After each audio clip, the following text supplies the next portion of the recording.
নির্বাচনের রোডম্যাপ নিয়ে প্রধান উপদেষ্টার সঙ্গে আলোচনায় বিএনপি মোটেও সন্তুষ্ট নয় বলে মন্তব্য করেছেন দলটির মহাসচিব মির্জা ফখরুল ইসলাম আলমগীর।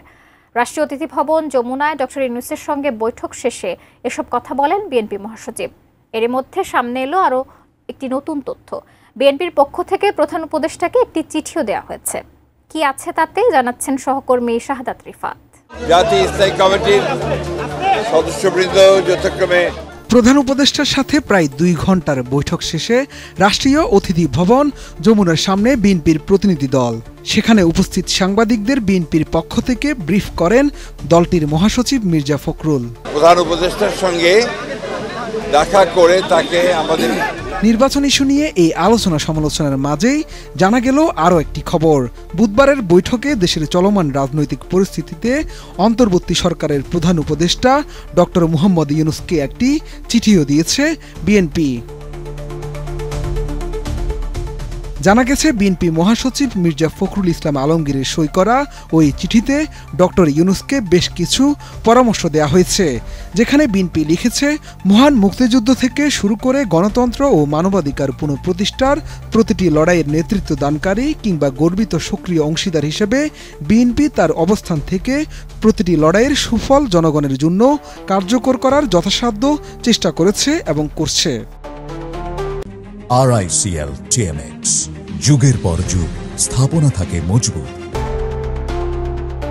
চিঠিতে বিএনপি জানায় জনগণের স্বার্থ রক্ষা ও স্থায়ী কল্যাণ নিশ্চিত করার জন্য গণতান্ত্রিক শাসনের বিকল্প নেই। গণতান্ত্রিক রাষ্ট্র সংস্কারের একটি সদা চলমান অনিবার্য প্রক্রিয়া। বিগত ফ্যাসিবাদী পতিত সরকারের মতো আগে উন্নয়ন পরে গণতন্ত্র যেমন জনগণের গণতান্ত্রিক অধিকার হরণের অপকৌশল ছিল, ঠিক তেমনি কিছু ব্যক্তি ও গোষ্ঠীর কাছে আগে সংস্কার পরে গণতন্ত্র ভ্রান্ত কুতর্ক।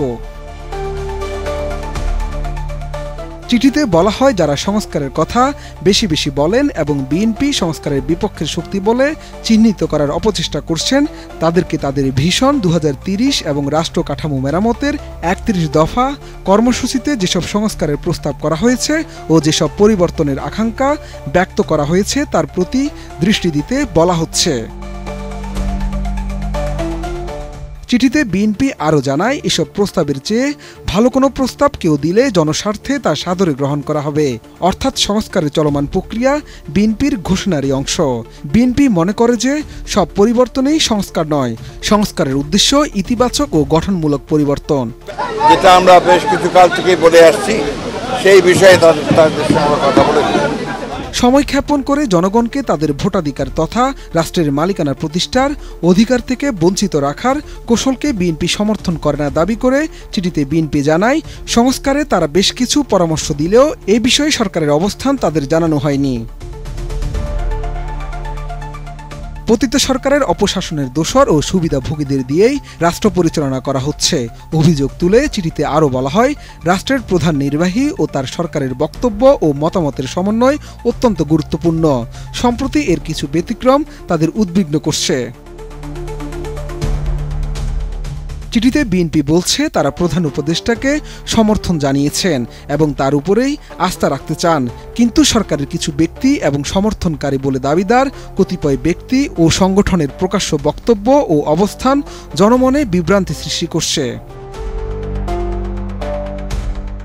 ডিসেম্বরের মধ্যে নির্বাচন অনুষ্ঠানের লক্ষ্যে অবিলম্বে সুনির্দিষ্ট নির্বাচনী রোডম্যাপ ঘোষণার দাবি করে চিঠিতে আরও বলা হয় একটি অবাধ, সুষ্ঠু ও নিরপেক্ষ জাতীয় সংসদ নির্বাচনের জন্য যেসব আইন বিধি বিধান সংস্কারে এবং সংশ্লিষ্ট প্রতিষ্ঠানসমূহে যেসব পরিবর্তন জরুরি তা সম্পূর্ণ করার মাধ্যমে আগামী ডিসেম্বরের মধ্যে জাতীয় সংসদ নির্বাচন সম্ভব বলে মনে করে বিএনপি।